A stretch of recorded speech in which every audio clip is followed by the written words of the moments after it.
I just had so many thoughts in my head and I had no direction. So I just thought that I must put myself in a situation where I live close to my basic needs. And maybe if I do that, maybe I will find my own way. So I just did that.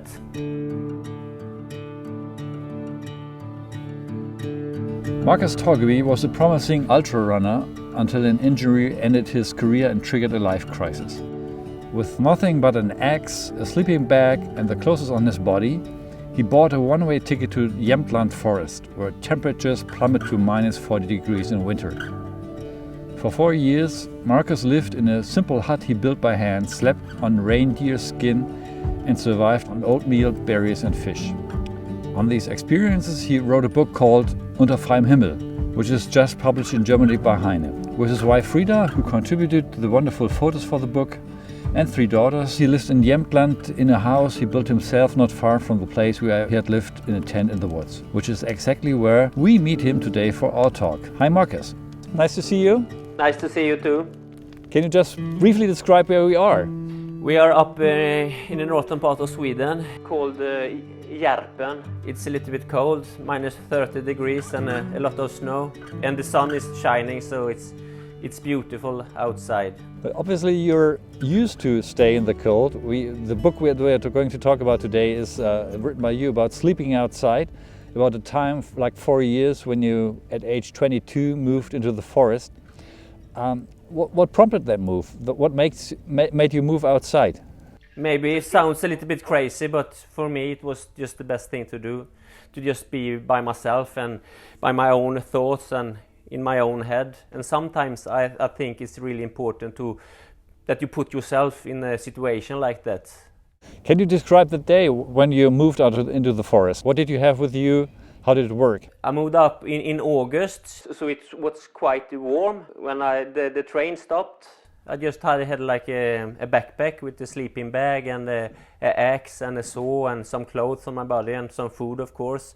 And then I just start walking 3-4 hours out in the forest, and then I find like an opening in the forest, and I just felt that this is the place. So then I just start to build my own camp, a tent, and I build a bed. Could you perhaps describe your feelings the first night when you stayed outside? The first night I was quite tired because it was like quite a tough hike to that place. When the night come and I see the stars, it was a wonderful feeling. I was a little bit tired in the body, but my head was clear. And you never feared anything? I freeze a lot, so I thought about that a lot before the winter came. How will I going to survive this, or will I survive this? So yeah, I was really afraid of the dark also. So that was a really unpleasant feeling. How did you overcome that fear of the dark? One day after maybe 4 months, I just accept it. Okay, I am afraid, and that's okay. And then it disappeared. So for me, it was like a big change. How did you make a living? We think you needed some money also. And what did you eat? We learned that you ate lots of oatmeal. If you live on the things that are in the forest, like berries and things like that, and you fish some, and then you have oatmeal, then you will make it. So money was no big issue for me. I just lived very close to the basic needs and this very simple life with. I didn't have so much things. I had, of course, my sleeping bag and my clothes on my body, but my clothes, I bought them in the second-hand store, so that was no big deal. And was it clear from the beginning that you stayed outside for 4 years? I decided for myself that at least 1 year, because I must be out in the fall, in the winter, in the summer, so I can see if I can learn something from the seasons. Why I stayed 4 years, I don't know. It was a good feeling, so I just continued. 99% was 100% perfect, and 1% was really, really tough. What was the tough part? The 1%? Sometimes, I felt lonely. But in some way I also felt that it's a good feeling to be in that loneliness. And did you go outside as a sort of city slicker, or have you been experienced in living with nature? You know, I was born and raised on an island outside Gothenburg, so I was used to weather, and from my childhood I think I have learned to just be outside because I have always been outside a lot. In your book that you wrote about that, Unter freiem Himmel in German, you describe that experience as sort of a survival strategy. Why survival, and how would you be without those 4 years? You know, for me, I don't think I had lived today if I didn't move out, because I struggle a lot in my head. I had so many thoughts and I had no direction, and my life was quite tough when I was young. So some people think that it was an escape, but you know, when you are just by yourself, it's hard to escape, you know, because all of those things you have problem with become more clearer. And I think today, you know, many of us, we are a little bit restless, and when you are restless, you put on some, you know, TV things on the Netflix or things like that. But I think it's really important that you cope with the restless feeling, because if you do that, you will learn something about yourself. What is the longest time that you didn't speak to any soul? 3 months, maybe 4. Wow. You know, so then your thoughts become really, really big when you're just by yourself. And for me, it was a little bit tough, but also a great experience. How was it then to speak again to people? Did you have to get used to that? No, but you know, I hadn't talked to anyone for maybe 3 months, and then I go to the store, and then when I talk to the girl who take the money, I just maybe talk to her for 10 seconds, and for me that was enough. You know, then I felt, okay, now I can go back home again. In the society we're living today, you know, we have everything.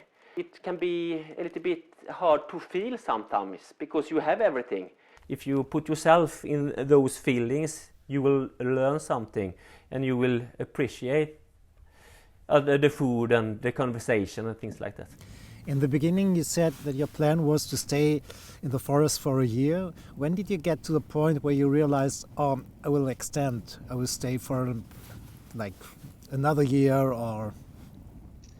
But you know, I didn't think like that. I just continued because life was good. And then after maybe 3.5, 4 years, I talked to my father, and then he told me that your grandfather, he's dying. So if you want to say goodbye to him, you must come down. So I did that. One day before he died, he gave me an advice.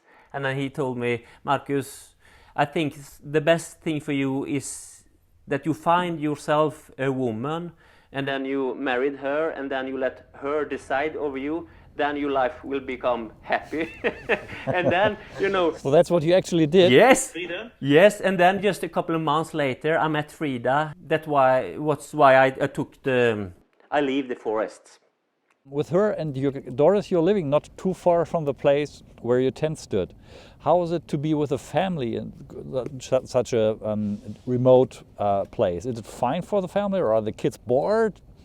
No, they are not bored. But in the beginning, the first years with me and Frida, and when my first daughter Signe came, you know, I hadn't checked into the reality. So it was a little bit. I was focused on in my way, and you know, when you live family life, you must have like a wider perspective. So in the beginning, it was a little bit too tough, but.